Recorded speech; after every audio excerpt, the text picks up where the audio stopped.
Hello and welcome back. Today we have a wonderful guest, Ellyn Katherine Shamalov. She is a quantum healer. You will love her because she is all about the things we always talk about. It's going to be so much fun. She's the founder of the Quantum Enlightenment System. She is Akashic Records guide. She is also a fellow podcast host. So there's a lot of things that we get to look into. So welcome, Ellyn. Thank you so much for having me, Oh, fellow podcast host. yeah. Well, let's start by looking into what do you see your mission in life? Like we all here for a purpose, obviously, but you are a pretty aware human that's probably non-human who knows what her mission is. So how would you kind of classify like who are you? What are you doing here in the world? Why are you alive this time? I am here to help people ascend to higher states of consciousness and to become, the basically to embody their higher selves, their God self. So, if you would explain a little further for from your perspective, what does embodying higher self means? It means to clear out. So we in ourselves, we hold the memory record, right? And it holds all the information from past lives, ancestral, current, lives, also the future. So we have all the information already encoded in ourselves. And so that's also holding, weight of the emotional traumas that we've been through and all the other things that haven't been processed in past lives and so forth. And so, and childhood traumas. And so we are holding more toxins in our body than we are our light. And that's usually how we come in because we're meant to experience life in that kind of order and then be able to hopefully wake up and go down that route of healing. And essentially, once you heal all of that and you start to clear out the cells of your body and you replace it with light, you become that version of you, that higher version of you. There's no more, baggage from the past. And it's also about learning the lessons. It's about really realizing who you are and living in that state of bliss every day. Yeah, that sounds amazing. And I know a lot of people actually kind of have this whitewashed sort of idea of ascension, enlightenment, like it's all this, magical place of just feeling good all the time. And we know that there's actually a lot of internal dark that you got to transmute to get there. So you mentioned clearing out traumatic past and learning the lessons. Mhm. What I find is a lot of times people think that that will take forever. Like, oh my God, clearing my trauma, like I had this bad thing happen in my childhood or whatever, and that's like gonna take the rest of my life. How will I ever become like my higher self and conscious? So you have a different view on that. Oh my God, I love that you asked that question. I think you're the first person to ever mention that. So I absolutely believe that there's a lot of misconceptions about spirituality and healing. And actually, that's the reason why the Quantum Enlightenment System was born. It was given to me as a download, and all I kept hearing was healing does not have to be difficult and it does not take long. And in the program itself is 7 weeks because it clears out from all the lifetimes, from past lives, ancestral, from different dimensions, everything that we have come here with. It clears it out layer by layer, but in such a way that there's a shift already in your vibration just after the second or the third session. And it really does help to the reason why I'm talking about it is because it's the thing that has shifted my vibration tremendously to where I am right now. Even when my husband passed away back in March of 2023, I've gone to bereavement groups and stuff like that, and I see years later how people are still suffering and angry and bogged down by this grief that they're holding. And I was able to use my system to clear it out after 4 months. So, and for me, it took 4 months because the first month or two, I was so in it that, and when we're light workers, sometimes we can go really deep in it. that it took me some time to actually get out of it. And then when I realized and took myself out of that situation and was able to look at things the way it was and meditating with my husband around and teaching me and showing me things, it was a huge shift. And so 4 months to not grieve anymore about his loss, and 7 weeks for people to be able to really revamp, the situations that they're going through or had gone through and didn't process, compared to what people may think that it's going to be years or lifetimes or never. That's why this was born. The 7 life lessons incorporated in the Quantum Enlightenment System teaches you how to stop that cycle of reincarnating to come here and learn the same goddamn lesson over and over again. Would you say that the main reason people get stuck in this thing for years is that their identity is wrapped around the grief? Like I've seen a lot of times when the trauma becomes almost part of the identity, and then the internal experiencer and observer, the observer is missing. So then all they got is the experiencer, and they kind of like see, well, I am that. So what's your view on this? Victim mentality. Mm-hmm. So I see everything as something that is meant for us to learn. That's not victim mentality. This is what's happening. And, there might be some judgment around it, but when you can take yourself out of it, like you said, the observer, and say, okay, so this is happening for a reason. Now let's look into what that reason is. Even death. Death is one of the biggest reasons that one of the biggest lessons that we can learn, or one of the biggest teachers that teaches us one of the lessons that we need to learn. And so, people who are very much into the victim mentality, that is what is causing them to be stuck in the grief. This happened to me. Oh my God. And yes, it does become part of their identity because they're a victim. So if they can step outside of it and say, okay, lessons can I learn from this loss, from this experience? What's happening, that is very important, but also what's happening around you, that's a reflection of you. So you can still see from the conversations that you have with people, from the way people are responding to you, and whatever is happening around you is a reflection of what's happening within you. And that will give you the biggest understanding of what actually needs to be worked on. Mm-hmm. Yeah, and I've seen a lot of times when this victim thing is also becomes almost like an attachment to loss, like they don't want to let go. So did you find that in like working with people that it's almost like an addiction to loss that then feels like the It's victim perpetuating selfishness. itself?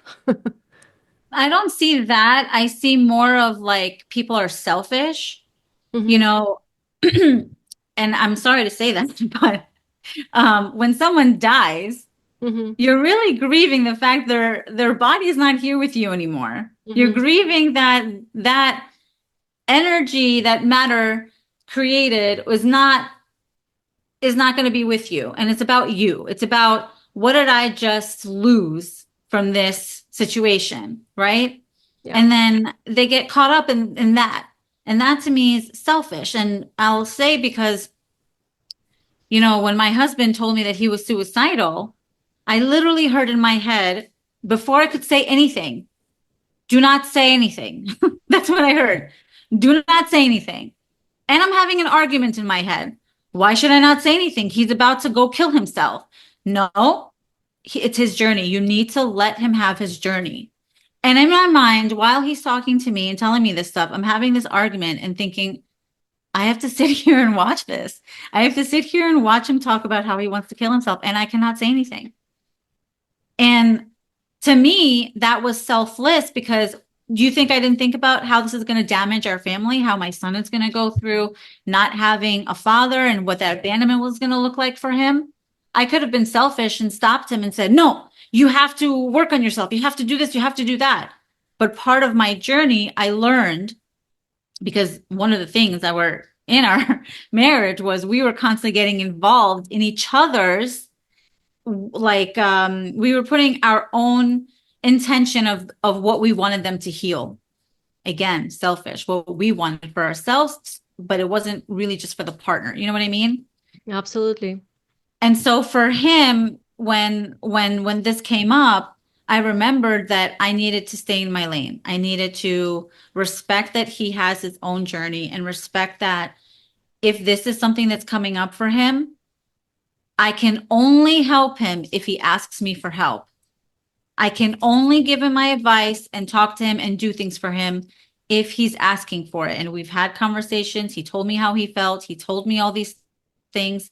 And I just had to hold space for him. And Yeah. that's when you can see, and the point of the story is when you can see and be connected to your higher self and can see as an observer, as a witness to what is happening and not be in it, then you'll have a little bit more of guidance and understanding of why this is happening or what you need to do and how you can support somebody. Yeah. That is true. And I think a lot of times people get stuck in the idea of loss for this selfish reason, like you're saying, and also partially because they forget that life is eternal. They kind of think like life ends with the body. So once this person or this thing or this event even doesn't have to be a person, the circumstance is gone, then that's it's like it's not here. But we know that everything exists in the quantum field and in Akashic Records, and it goes on. So how does Akashic Records connect to someone being able to truly be authentic in their life and selfless, like you're talking? Well, I mean, the Akashic Records is really just the book of your life, right? It's held in the cells of your body. So your body is basically holding the Akashic Records in it. So if you are if you are embodying your higher self, so when you meditate, right, and you connect to your higher self, when you sit with yourself and say, I'm connecting myself, connecting with my higher self, and connecting to God, whatever it is that you feel comfortable using, that energy and that intention is more important than the words. And when you get connected and you live in your in that field every day, that's when, and I think I'm answering your question, that's when you can really start to hear what information is coming through the Akashic Records for you as you are living day to day. So everybody can learn to have access to their own Akashic records in Of order to course. help them understand the correct path, let's say, out of all the possibilities out there in a universe. I wouldn't say there's a correct path. I would say that there's always a path that's going to teach you the best lesson or the Hmm. lesson in the best way. And so what I always say about the life lessons is that we have them light in the beginning, right? They just little bits here and there. And then as you continue to go and not learn what the actual lesson was, it gets harder and harder and harder until it smacks you in the face with something that is, really intense and takes you into an awakening. And most of the time, what I notice is that people wait until they have this massive, like, shit that, hits the fan. Then they say, oh, okay, now I need to change. Oh, okay, now I get it. Before I die, I have to do this. So let me not die. And that's like the crazy part, that people don't really understand that there's an easier way to go through life. And that's one of my goals with the 7 life lessons, is to show them that if you are holding, so let me just tell you, there are 7 life lessons that I learned about. And before I even started teaching about it, when it resonated in my body, I started incorporating it into my life and learning how this is actually working in my life and how is it showing up. And I did a podcast on it too, just to help people understand, like, this is my raw feed. This is what is happening in my life right now. And this is how I'm breaking it down so you can understand what the life lesson is. And so the point of the life lessons for me is to help people understand that if you are holding certain emotions that's connected to the life lessons, then the best way to be able to ascend is to actually understand what that life lesson is and learn it. Learn it and embody it. And that's it. Then all you are doing is clearing stuff out. And you can do it so easily in meditation if you actually learn how to sit with yourself, know what to say, know what to ask for, and have the proper intentions when you go into it so that you can get the full healing and know who you're connecting to when you go in there. So, there are steps to it, but once you learn them, it becomes easy. You don't have to depend on the whole, all the light workers to help each other for the rest of your life. It's Right. just the beginning to get you in there, and then the rest is on you. Exactly. Exactly. I think so many times people just kind of feel like, well, I don't know how to do this. I need to keep going to somebody who's going to tell me. And even though at the beginning, yes, it's kind of necessary because you do need Mhm. guidance and support and love and somebody just being observers outside of your inner Yeah. bubble to tell you what's going on, because sometimes it's just hard to see it from the inside. But you can learn to authentically excavate this inner wisdom from yourself, I guess. So we're talking a lot here about creating one's life in a conscious way. So you mentioned learning the lesson. What does that look like? Like maybe give us an example of like one of your clients or something as to what the lesson was, but the person didn't see it. And then what learning it meant. Because I think there's sometimes a confusion that people think like, oh, learning my lesson means I need to like give up on something I want or not do something certain way, or it's gonna be painful. And like all of those are misconceptions, obviously, about what learning the lesson is, right? So I would love you to talk more about that. Okay, so I had a client who was very much in victim consciousness. I didn't even want to work with her when she came to me, but I heard very clearly she needs you. So, and I asked like questions. What when she's here for a reason? Okay, fine. So with her, she was trying to find a job for 2 years. She was like, I can't find any other job. She's working in this place. She hated it. And then finally, and she was very much in like that, I can't spend money, blah, blah, blah. And when we started working together, I was getting information of what she needed to know, and she wasn't ready to receive it yet. She was still very much like blocked. But her lesson was, I mean, she had all of them. She had to work on forgiveness, control. She had to work on judgment. She had to work on separation. Those are the four biggest ones. And then there are other levels. There's the unconditional love. There's divine guidance, and I feel like, oh, identity. So with all my clients that I've seen, all of them are learning all of these lessons. And the reason why is because they're meant to step into this higher purpose, but they can't do that when they haven't gone through this period of, what do they call it when you're being tested? You kind of have to relearn everything Uh-huh. again, even though you know it at a higher realm. So they have to have that human experience now. And so Mhm. with her, we finally understood that so the way it works is like when you come in, it just tells me, I pull up your name and I pull up all your limiting beliefs under your name, your energy. And then after that, we go into each one with the timeline and the emotion. And then the emotion tells me which life lesson it is. So usually what happens is, if they don't, because we don't do talk therapy. We only Mhm. do it if it's necessary. With her, it was necessary a little bit. So if they don't have anything moving, like if it's not moving in a certain direction or not moving out the next session or something, or not changing, then I know that that is a particularly something she's working on. So with her, she had this anger towards her dad, and there was a lot of stuff that coming up about her dad.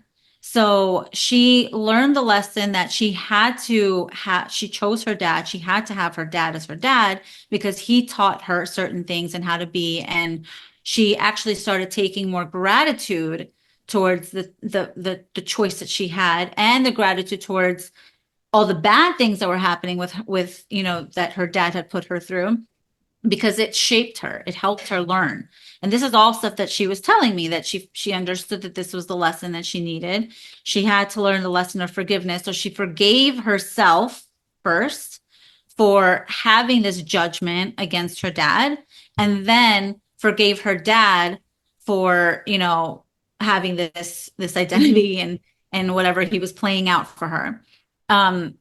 So it's really the way it works in my sessions when people work with me is we are clearing things out every session, and we don't normally go into these stories or anything that's been happening, mainly because I don't want them to attach to it. I don't want it to be something in their field. So I try to make it as simple and easy as possible.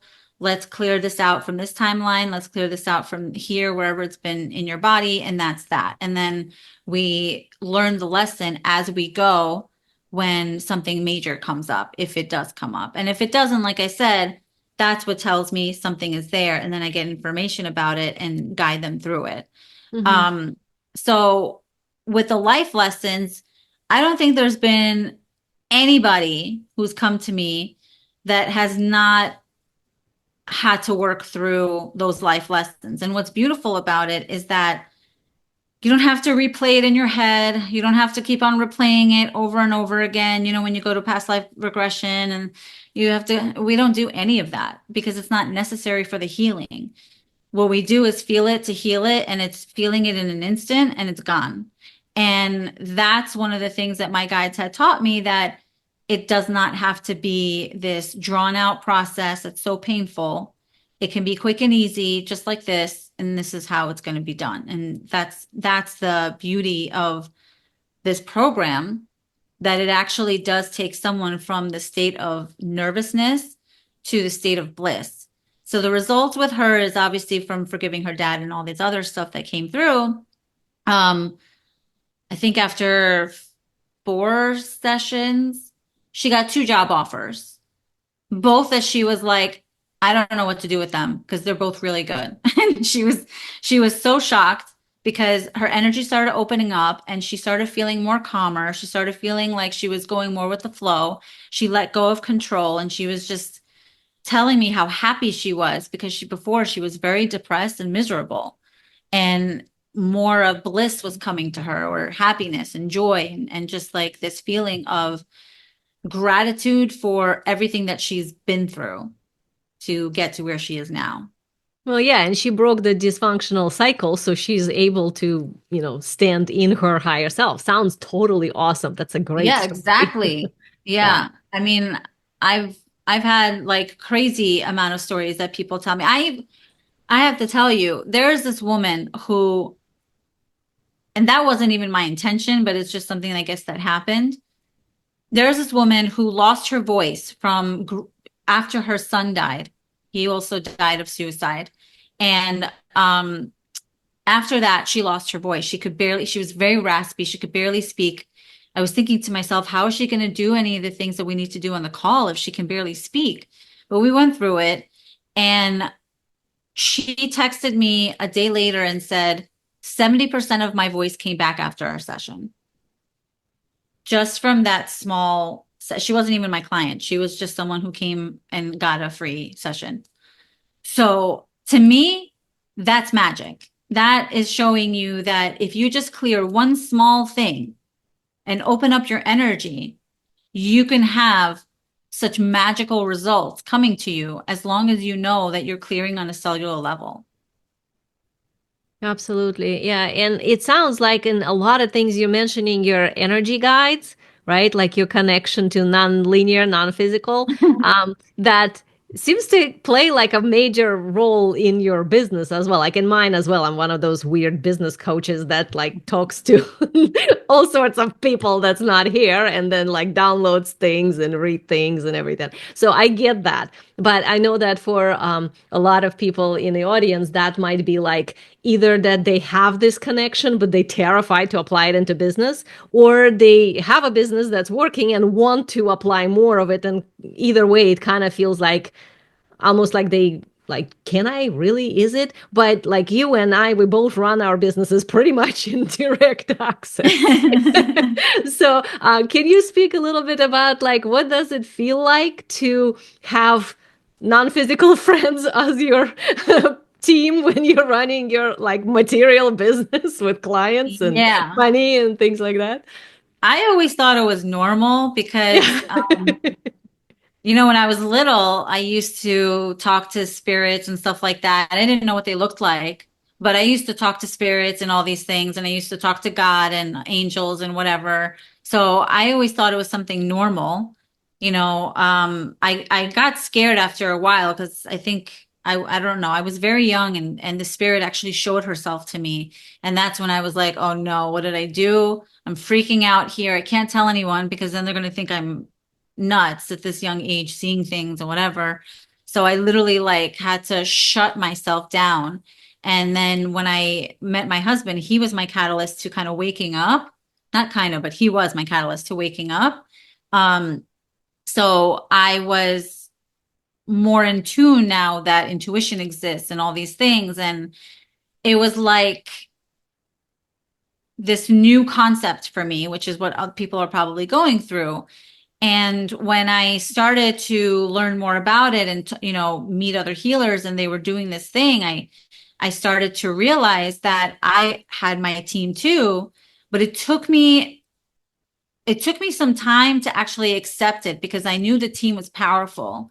And when I knew that I was chosen, for lack of a better term, to work in this team, I realized that I actually came from that council that was, I forgot what they were called, but that was basically waiting to come here to, it's from a different world, whatever, basically coming here to help Earth accelerate its consciousness and evolution. And I was thinking that can't be possible. Like, who the fuck am I to be able to Mhm. to say that, right? I'm just some Joe Schmo. You have all these actors and famous people that actually can do something. And it was complete opposite. I realized that this is what I came here for. And doing the soul blueprint that I do for others, when I had that soul blueprint and it told me what I was meant to do, I thought, oh my God, that's crazy. And you know, it was just the downloads. It was the downloads that were coming in that made me realize more and more that I had a team. Because when I heard about it before, I was like, okay, I don't know how to connect to them. I don't know who they are. I tried to connect to them. And then I learned you don't need to know what they look like. You don't need to know what they sound like because they're part of you. So they're going to sound like you. You don't need to know any, that's all ego. It's all the ego because the ego wants to make sense of it. You just need to lean in and trust that there is this thing that is not visible, but there to support you. Because what are you? You're not a body. You're a spirit embodying a physical vessel. So basically, you have other spirits that are here in a different dimension that you cannot see because they are meant to assist us and guide us. And that's one of the lessons that I teach, divine guidance. If one of the life lessons, divine guidance, is accepting the fact that there is a team that is there helping you. It's the God within you. We're all connected. So it's all part of you. It's just really accepting that there is this spirit world and the team that's there to help you, support you on your mission and guide you so that you can be able to help other people because that's the reason why you came. That's the reason why we're here. Oh, So, that's beautiful. Hmm. yeah, it was like the downloads. It started with the downloads. That's when I started like really, really trusting it. Because once I got the download of the Quantum Enlightenment System, I ran out of the freaking shower. I put everything on my computer and I saw this and I'm like, oh my God, I think this is a healing modality. And then I called a couple of my friends and said, I have to try something on you. So I tried it on some friends and then I did a whole case study for it because I wanted to see what this was about. And then when I saw what it was all about, that's when I started charging clients for it. That's when I started putting it out there and talking about it because I myself had no freaking idea what it was, why it was there, what it was meant to do, what the results would be, like nothing. So it was beautiful. And when I saw what it did, that's when I said, okay, I need to trust that this is something that needs to go out there. And I need to trust that this is the team that's helping me do it. So Yeah, it, that's a it very good example of anchoring something very non-linear into something practical. yeah. Yeah, I think a lot of people can learn by hearing this story that it's not some magic trick or formula or something. It's just, even if you don't fully know or whatever, but trust whatever happens, implement, test, see what the results are. It's sort of like a continuous loop there that, something comes in. And I always say that more comes in when you make it applicable. Like, it doesn't just come in for because your ego says, well, tell me more. Like, you have to actually do something with it. And the more you're serving people, the more it comes in. And then you implement, you trust, you see what happens. It has results, more comes in, and so on. So that's exactly what you're exemplifying here. And I think this is really awesome example of that very process. So thank you very much for sharing that. That Thank you. is awesome. So yeah, and I can talk with you for like next hour, but we gotta wrap it up. So you have a gift for our audience. So can you talk a little bit about what that is? Yes, so I speak about the life lessons, and I think it's important that the first step is for people to understand what they are. So I'm offering a mini blueprint call. It basically gives you, we go through an experience, basically. It's not, again, it's no talking. We just go through a beautiful experience where we uncover what their life lessons are, and then they can, meditate on how they want to heal it and go from there. But it's a beautiful experience. Well, thank you. This is a great gift, and the link will be in description. So check the show notes. That's where you will get the link to get Ellyn's gift. And her website is accelerated healing with Ellyn.com. .com. So Ellyn is Ellyn for the ones who are not looking but listening. So definitely check her out. There's all sorts of really yummy information there. And you can also listen to her podcast. I think it's Blue Blood or Wisdom, Blue Blue- Blood Wisdom. Yeah. Yeah. Blue Blood Wisdom. Awesome. So definitely listen to that. You'll learn a lot. So thank you so much, Ellyn, for being here. It was a pleasure to have you. Oh, it was a pleasure speaking with you. Thank you for having me. Oh, thank you so much.